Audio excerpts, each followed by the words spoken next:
जगदम्बिकाञ्चं श्रियं श्रियां देवनदीं च विष्णु सत्यं श्रियं मोदकमञ्जुहस्तं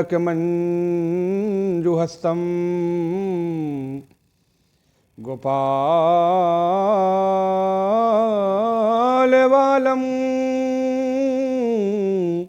हनुमंतमीरे।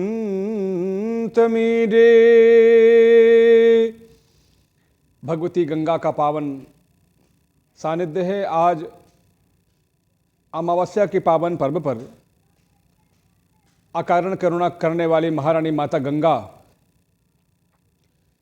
कलयुग के पाप ताप संताप को हरने वाली कलिमल हारिणी मोक्ष प्रदायिनी हुतात्माओं को मृतात्माओं को परमात्मा का सानिध्य और सायुज्य प्रदान करने वाली माता गंगा आज जहाँ हजारों हजार लोग महारानी माता गंगा का दर्शन कर रहे हैं, उनमें स्नान कर रहे हैं, मुख मार्जन कर रहे हैं, आचमन कर रहे हैं, उन्हें श्रद्धा से पुष्प दूर्वा बिल्वपत्र दीप धूप नैवेद्य अर्पित कर रहे हैं। ऐसी पुनीत पावन भागीरथी माता गंगा के पावन श्री चरणों में हम सभी को बैठ के आपके समक्ष सत्संग वार्ता प्रस्तुत करने का अवसर प्राप्त होता है। एक श्लोक के माध्यम से माता गंगा के चरणों में प्रणाम निवेदित करते हैं। नमामि गंगे तव पाद पंकजम सुरासुरै वंदित दिव्य रूपम भुक्तिं च मुक्तिं च ददासि नित्यं भावानुसारेण सदा नराणम्। चूँकि जिस स्थान में मुझे वास करने का अवसर भगवत कृपा से प्राप्त हुआ है, ये अत्यंत पुनीत आध्यात्मिक स्थान है। द्वितीय काशी के नाम से इसकी ख्याति है। महाराजा ययाति ने इस स्थान पे 100 यज्ञ करने का संकल्प लिया था। कर्म ब्रह्मोद्भवं विद्धि ब्रह्माक्षर समुद्भवा तस्मात् सर्वगतम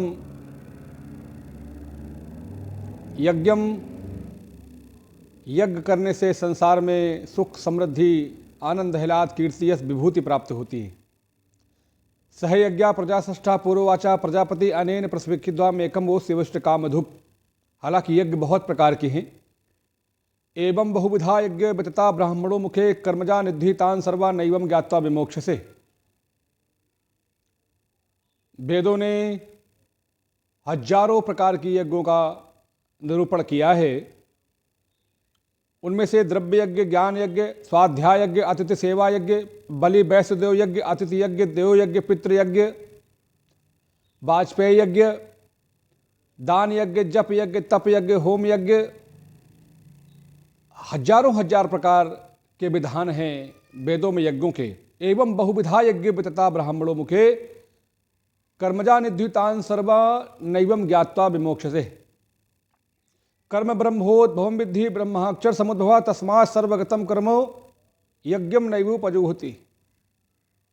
इसलिए महाराज ययाति ने इंद्र पद प्राप्त करने के लिए अगर जीवन में कोई महत्वाकांक्षाएं भी हों तो उनकी पूर्ति के लिए भी यज्ञ अनुष्ठान भक्तजन करते हैं। मैंने कई बार आपके समक्ष इस वार्ता में बताया कि 4 प्रकार के भक्त हैं, आर्थ अर्थार्थी ज्ञानी और जिज्ञासु। चतुर्विधा भजन्ते माम जनासु कृतनोर्जुना आर्तो जिज्ञासुरर्थार्थी ज्ञानी च भर्तृसभा। 4 प्रकार के भक्तों के भावों का निरूपण किया गया है। 4 प्रकार के श्रेणी में भक्तों की भावनाओं को रखा गया है। तेषां ज्ञानी नित्य युक्ता एक भक्तिर्विशिष्यते।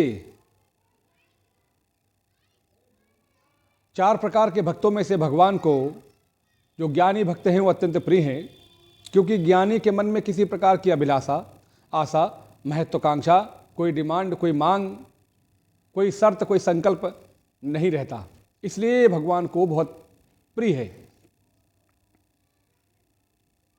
तेषां ज्ञानी नित्य युक्ता एक भक्तिर्विशिष्यते प्रियो ही ज्ञानिनो अत्यर्थम अहम साचा मम प्रिया।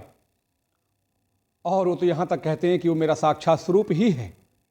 ज्ञानी भक्त मेरा साक्षात स्वरूप है।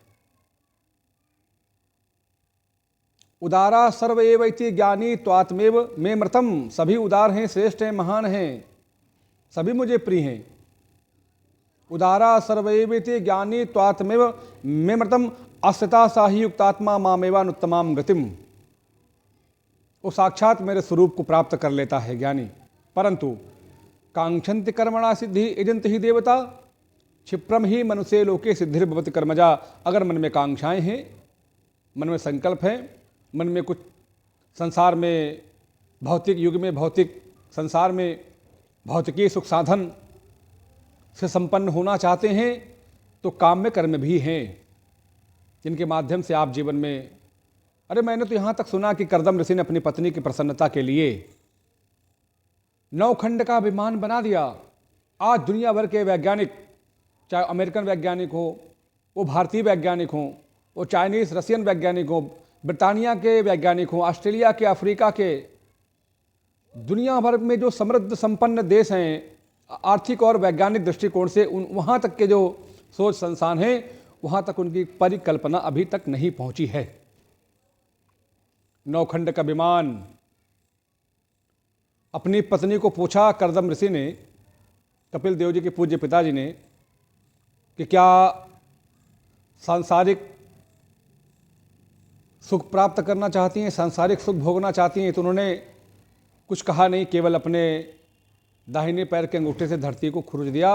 मन की अभिलाषा को करदम ऋषि ने महसूस किया और अपनी पत्नी के प्रसन्नता के लिए, क्यों कि यत्र नारेषु पूजन्ते, पूजने का मतलब ये नहीं कि आप अपनी पत्नी की आरती उतारने लगें।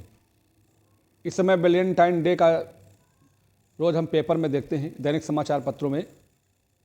एक अजीब तरीके की स्थिति देश में बनती जा रही है।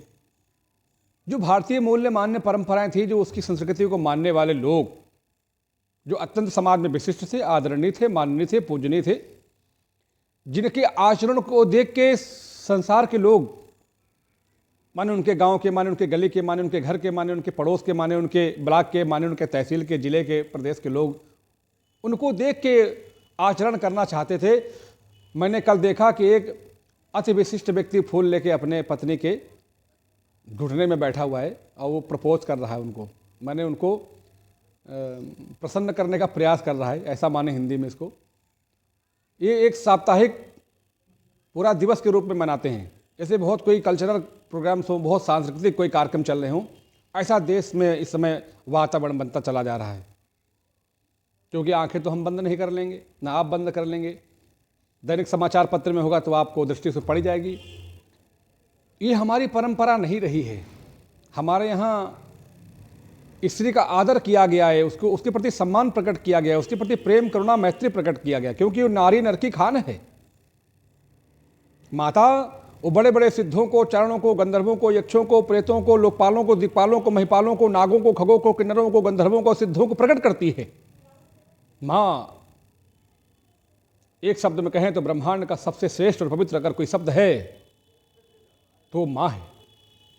दूसरे शब्द में कहें कि यदि परमात्मा का, ईश्वर का, भगवान का, ईश्वर का कोई धरती में प्रतिनिधित्व करता है तो वो है माँ।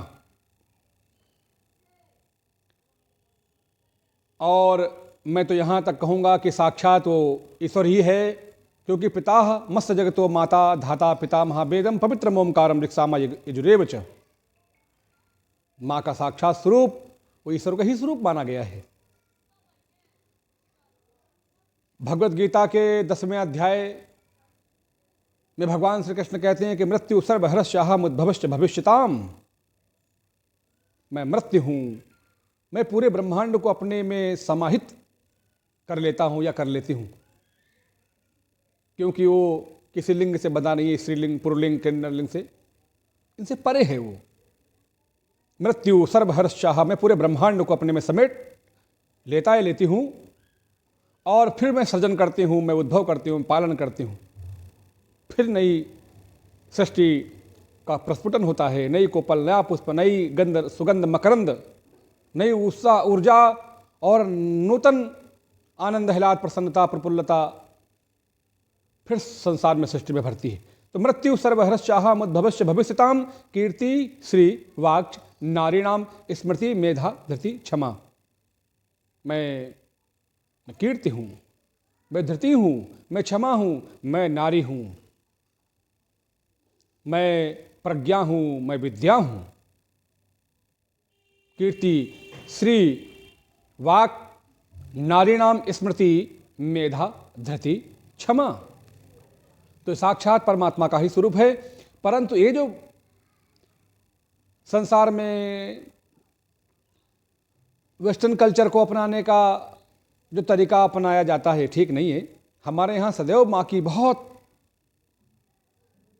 आदर, उनका सम्मान रहा है, उनके प्रति बड़ी आस्था रही है, परंतु उसका भारतीय मूल्य मान्य परंपरा के अनुरूप रहा है। लोग कभी कभी कहते हैं कि आधुनिकता पश्चिम की देन है। मुझे लगता है कि हालांकि पश्चिम, पूरब, उत्तर, दक्षिण सब मेरा ही है, क्योंकि विष्णु ने विश्व में, हम जब विष्णु की बात करते हैं तो वो पूरे ब्रह्मांड की बात होती है। जब शिव की बात करते हैं तो स्वयं शिवमयम, स्वयं ही तो शिव है। अमेरिका, इताली, ब्रिटेन, चाइना, रसिया, अफ्रीका, ऑस्ट्रेलिया हमसे कोई दूर नहीं है, सब मेरा ही अपना है, क्योंकि संपूर्ण धरा मेरी माँ है, वैष्णवी है। और धरा में तो ही अमेरिका है। और धरा की बात छोड़ दो, पूरे ब्रह्मांड की बात हम करते हैं, पूरे ब्रह्मांड की। ध्यावा पृथिव्युरदमंतरम ही व्याप्तम तो ये कैन दिशश्च सर्वा। और अग्नेय कोण, वायव्य कोण, ईशान्य कोण, नृत्य कोण, दक्षिण, उत्तर, पश्चिम, पूर्व, धरती और आकाश, देव और अंतरिक्ष, तो पूरा तुम्हारा का तुम्हारा है, हमारा का हमारा है। क्योंकि विष्णु ने विश्व में, विष्णु की बात करते ही पूरे ब्रह्मांड की हम परिकल्पना करते हैं। सर्वभूतस्थमात्मानम सर्वभूतान चात्मनि इच्छते योग युक्तात्मा सर्वत्र समदर्शिना।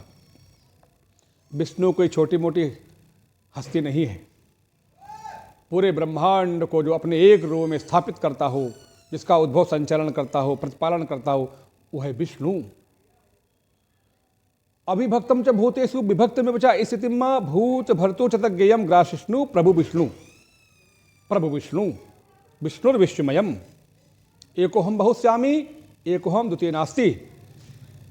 परमात्मा, उसके अनंत रूप, अनंत नाम, अनंत गुण, अनंत कार्य उसके, और कोई कार्य नहीं। न मे पार्थास्ति कर्तव्यम त्रिकुलोकेश किंचना नान वाप्तमवाप्त वर्त एव च कर्मणि।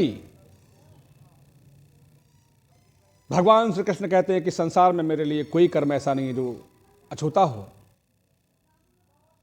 जो अभी तक मेरे द्वारा हुआ नहीं है। कोई भी कर्म मेरे लिए श्रेष्ठ नहीं है। न मे पार्थास्थ कर्तव्यम त्रिलोकेश किंचना, तीनों लोकों में कोई कर्म नहीं है जो मेरे लिए श्रेष्ठ हो, मेरे लिए बाकी हो।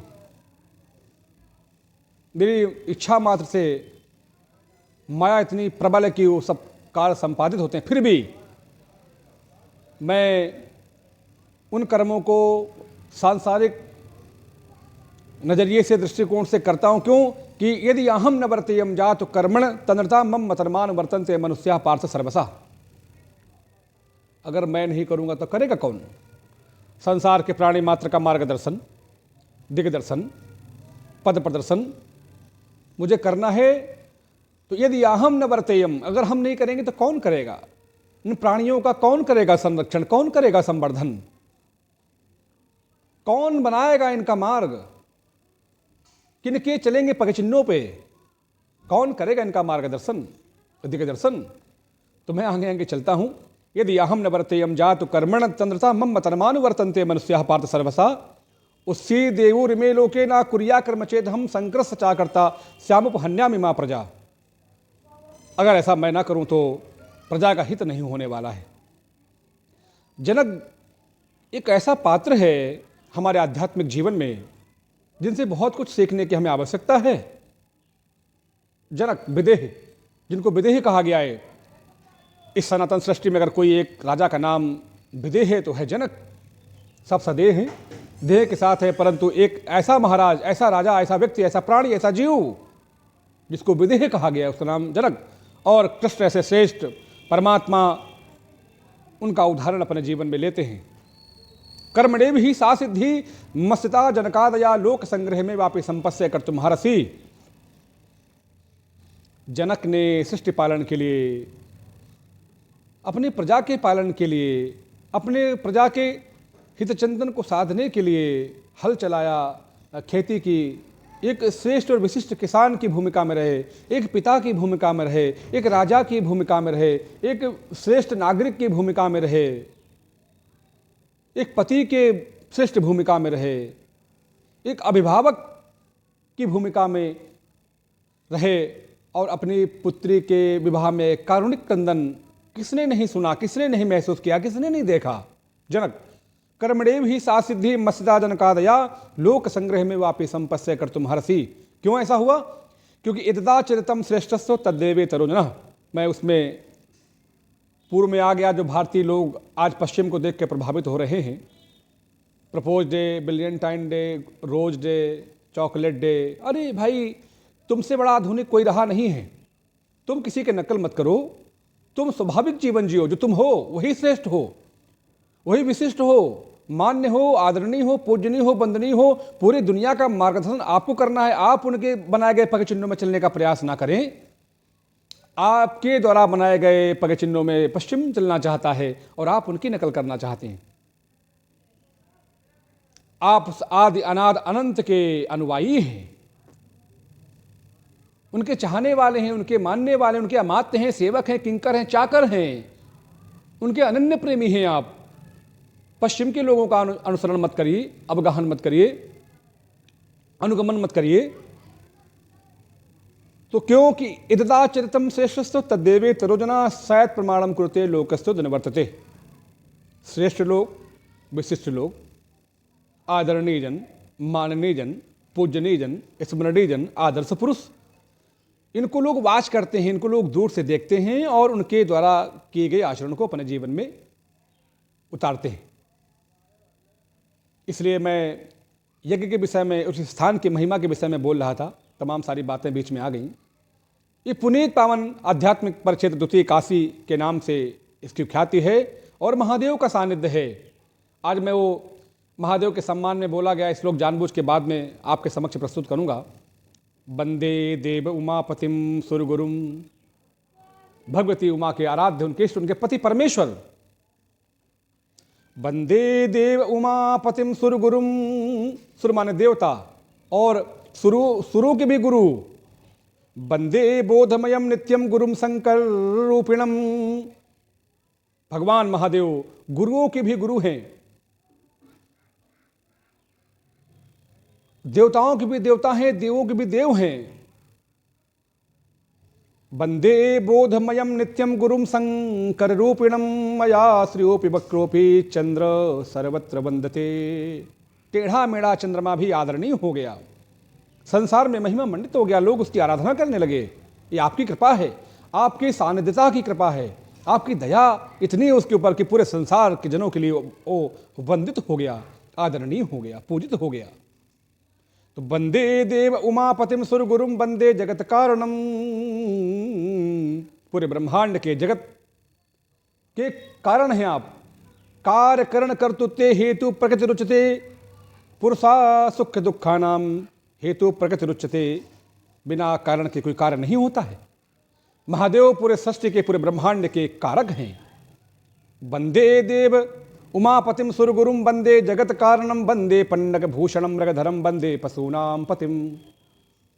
मृग चर्म लपेटे रहते हैं, भक्तों की शिरोमणि हैं। वंदे देव उमापतिम सुरगुरुम वंदे जगत कारणम वंदे पन्नग भूषणम मृगधरम वंदे पशूनाम पतिम। और पशुपति उनका नाम है। जितने भी संसार में पशु कोई खराब शब्द नहीं है। अत्यंत विशिष्ट शब्द है पशु। जितने भी प्राणी मात्र संसार में हैं उन सबके पति के रूप में उनको दर्शाया गया है, बताया गया है, समझाया गया है। कई बार मन को भयंकर पशु कहा गया है। मन यदि किसी के द्वारा नियंत्रित होता है तो वो महादेव हैं, उनकी कृपा से। जब नारद जी ने भगवान विष्णु के लिए बहुत सारे दुर्वचन बोले, नहीं बोलने लायक वचन बोले, तो उनका मन बड़ा विहल हो गया, व्याकुल हो गया, अस्थिर हो गया, अशांत हो गया। तो उन्होंने भगवान विष्णु से कहा कि प्रभु, मैं बहुत अंदर से अशांत हो गया हूं, मैं बहुत चिंतित हूं, मेरा मन बड़ा अस्थिर है, मैं क्या करूं। तो भगवान विष्णु ने कहा कि जप हो जाए शंकर सतनामा, पायहु तुरत हृदय विश्रामा।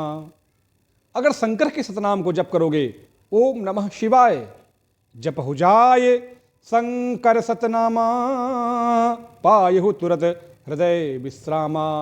कितने भी मन में विहलता क्यों ना हो, व्याकुलता क्यों ना हो, रिक्तता क्यों ना हो, मूढ़ता क्यों ना हो, अल्पज्ञता क्यों ना हो, शून्यता क्यों ना हो, हे भाव क्यों ना हो, परंतु महादेव के नाम को जपते ही मन में विश्रांति प्राप्त हो जाती है।